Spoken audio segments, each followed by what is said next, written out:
ನಮಸ್ಕಾರ. ಇಂದಿನ ಸಂಯುಕ್ತ ಕರ್ನಾಟಕ ದಿನಪತ್ರಿಕೆಯಲ್ಲಿ ಪ್ರಕಟವಾದ ಕೆಲ ಪ್ರಮುಖ ಸುದ್ದಿಗಳನ್ನು ನೋಡೋಣ. ಮೊದಲಿಗೆ ಮುಖಪುಟದ ಸುದ್ದಿಗಳತ್ತ ಕಣ್ಣು ಹಾಯಿಸೋಣ.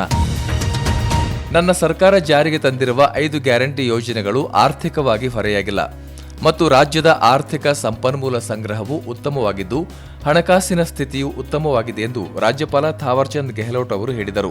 ಸೋಮವಾರ ಆರಂಭಗೊಂಡ ವಿಧಾನಮಂಡಲ ಜಂಟಿ ಅಧಿವೇಶನವನ್ನು ಉದ್ದೇಶಿಸಿ ಭಾಷಣ ಮಾಡಿದ ಅವರು ಸಿಎಂ ಸಿದ್ದರಾಮಯ್ಯ ನೇತೃತ್ವದ ಸರ್ಕಾರಕ್ಕೆ ಶಹಬಾಷ್ಗಿರಿ ಕೊಟ್ಟಿದ್ದಾರೆ.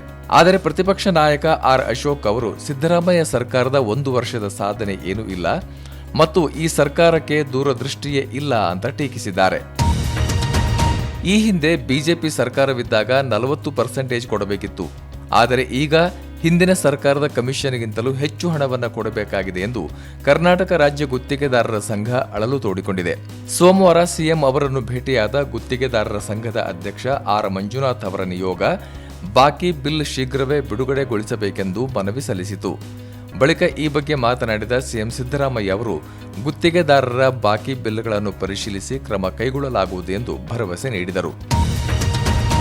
ರಾಜ್ಯ ಸರ್ಕಾರದ ವೈಫಲ್ಯಗಳನ್ನು ಖಂಡಿಸಿ ಬಿಜೆಪಿ ಜೆಡಿಎಸ್ ಶಾಸಕರು ವಿಧಾನಸೌಧದಲ್ಲಿ ಪಾದಯಾತ್ರೆ ನಡೆಸುವ ಮೂಲಕ ಪ್ರತಿಭಟನೆ ನಡೆಸಿದರು. ಬಿಜೆಪಿ ರೆಬೆಲ್ ಬಣದಿಂದ ಬಿಪಿ ಹರೀಶ್ ಅವರು ಒಬ್ಬರೇ ಈ ಪ್ರತಿಭಟನೆಯಲ್ಲಿ ಭಾಗವಹಿಸಿದ್ದರು.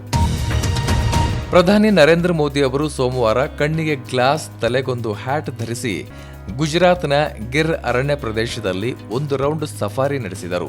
ಬಳಿಕ ನಡೆದ ರಾಷ್ಟ್ರೀಯ ವನ್ಯ ಮಂಡಳಿ ಸಭೆಯಲ್ಲಿ ಮಾತನಾಡಿದ ಅವರು ಮುಂಬರುವ ಮೇ ತಿಂಗಳಿನಲ್ಲಿ ದೇಶಾದ್ಯಂತ ಸಿಂಹಗಳ ಗಣತಿ ಕಾರ್ಯ ನಡೆಸಲಾಗುವುದು ಎಂದಿದ್ದಾರೆ.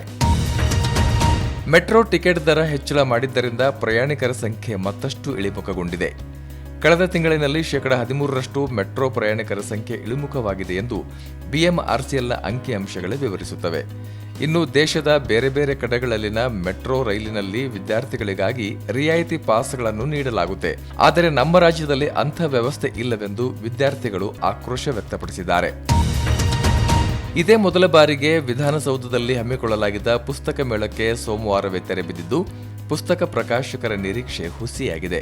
ಪುಸ್ತಕ ಮೇಳಕ್ಕೆಂದು ಬಂದವರು ಪುಸ್ತಕಗಳನ್ನು ಖರೀದಿಸದೆ ಬರೀ ಸೆಲ್ಫಿ ತೆಗೆಸಿಕೊಳ್ಳುವುದರಲ್ಲೇ ಭಾಗಿಯಾಗಿದ್ದು ಕಂಡುಬಂತು.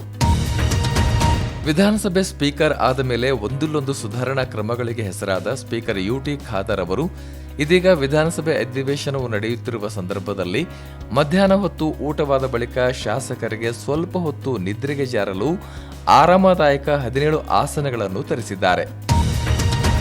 ರಾಜ್ಯದಲ್ಲಿ ಹಕ್ಕಿ ಜ್ವರದ ಪರಿಣಾಮ ಕೋಳಿ ಅಂಗಡಿಯವರ ವ್ಯಾಪಾರಕ್ಕೆ ಹೊಡೆತ ಬಿದ್ದಿದೆ.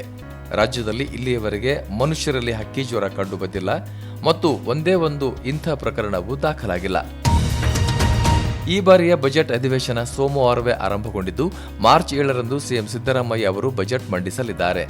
ವಿಧಾನಸೌಧದಲ್ಲಿ ನಿನ್ನೆ ನಡೆದ ಕಲಾಪ ಸಲಹಾ ಸಮಿತಿ ಸಭೆಯಲ್ಲಿ ಸುಗಮ ಕಲಾಪಕ್ಕೆ ಅನುವು ಮಾಡಿಕೊಡಬೇಕೆಂದು ಸರ್ಕಾರ ಮನವಿ ಸಲ್ಲಿಸಿತು. ಸೋಮವಾರ ಆರಂಭಗೊಂಡ ವಿಧಾನಸಭೆ ಜಂಟಿ ಅಧಿವೇಶನದಲ್ಲಿ ಮೊದಲಿಗೆ ಇತ್ತೀಚೆಗೆ ಅಗಲಿದ ಗಣ್ಯರಿಗೆ ಶ್ರದ್ಧಾಂಜಲಿ ಸಲ್ಲಿಸಲಾಯಿತು. ಮಾಜಿ ಪ್ರಧಾನಿ ಡಾಕ್ಟರ್ ಮನಮೋಹನ್ ಸಿಂಗ್, ಮಾಜಿ ಸಂಸದ ಎಂ ಶ್ರೀನಿವಾಸ್ ಅವರು ಸೇರಿದಂತೆ ಮುಂತಾದ ಗಣ್ಯರಿಗೆ ಸದನದಲ್ಲಿ ಸಂತಾಪ ಸೂಚಿಸಲಾಯಿತು. ರಾಜ್ಯದಲ್ಲಿ ಹಕ್ಕಿ ಜ್ವರದ ಭೀತಿ ಎದುರಾಗಿದ್ದು ಮುಂಜಾಗೃತಾ ಕ್ರಮವಾಗಿ ಸರ್ಕಾರ ಕಟ್ಟೆಚ್ಚರ ವಹಿಸಿದೆ. ಇನ್ನು ಆರೋಗ್ಯ ಇಲಾಖೆ ಮಾರ್ಗಸೂಚಿಗಳನ್ನು ಬಿಡುಗಡೆ ಮಾಡಿದೆ.